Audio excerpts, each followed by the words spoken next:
Hello, my name is Norma Thorburn. I'm the sixth generation of my family to live in St Mary's, and I became interested in local history through my grandfather, Walter Mallard.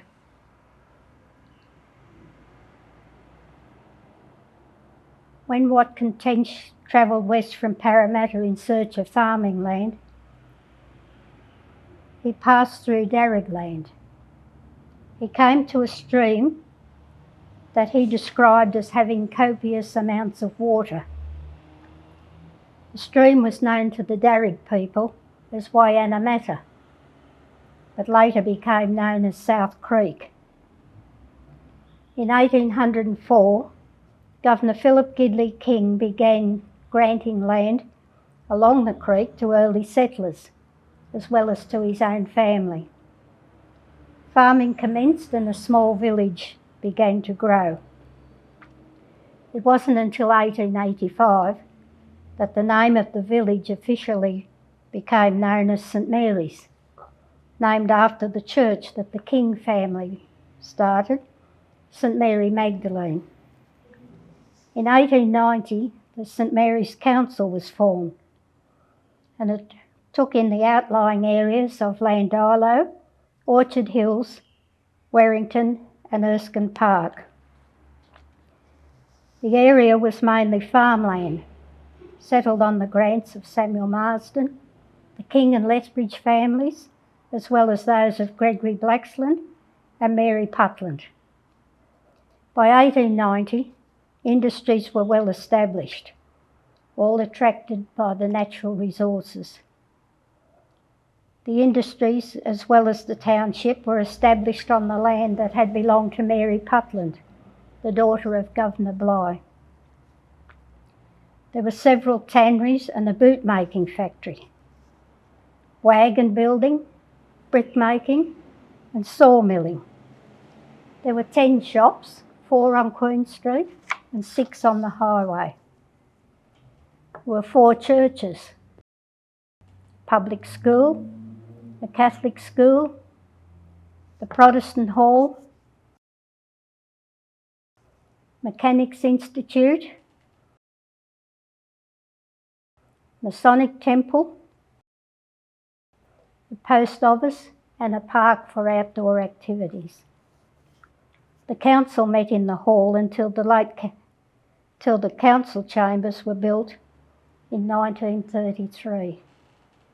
This building is now the headquarters of our Historical Society and forms part of the council precinct, along with the Memorial Hall, the Art Studio, Community Centre and the Senior Citizens Centre.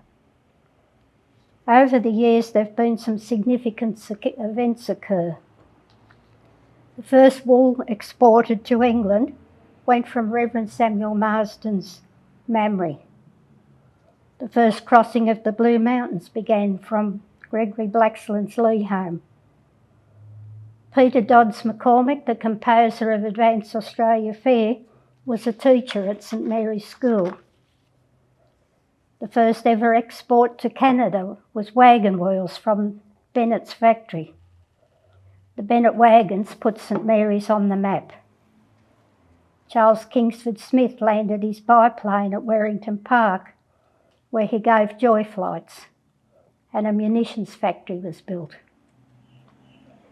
1949 was a big year for St Mary's.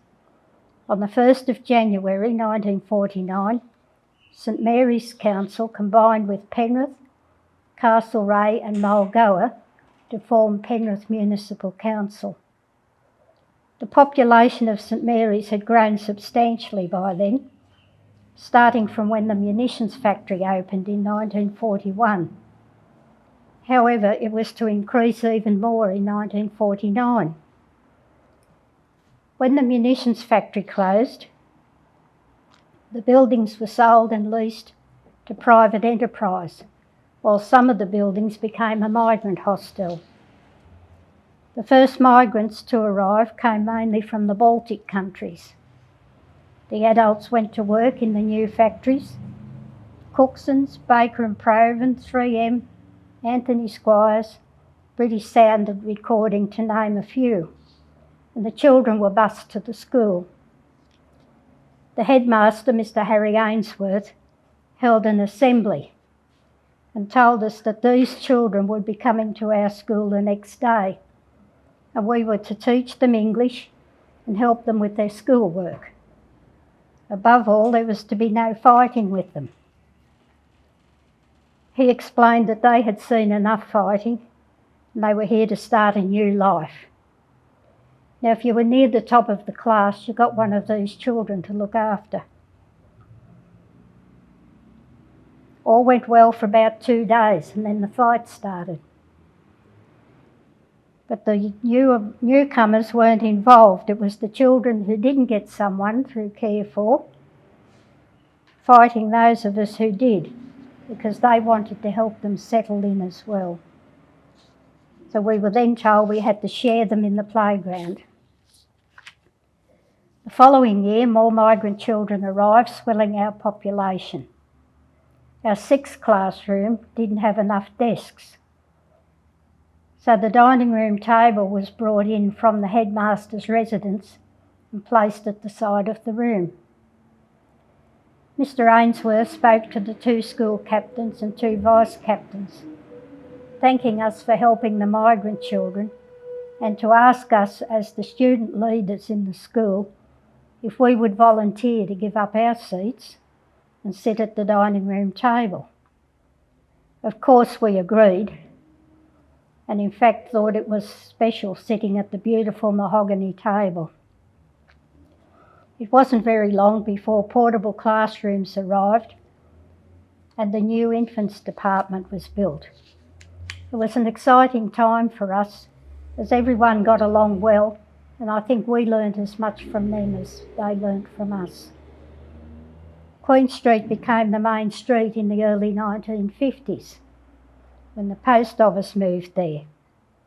The street became very busy during peak hour, with workers driving across the level crossing at the station to get to work.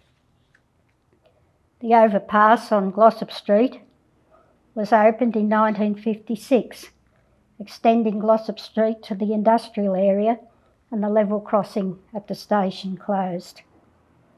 St Mary's High School began in 1952 on the munitions site and moved to its current site in 1956 and became St Mary's Senior High School in 1989.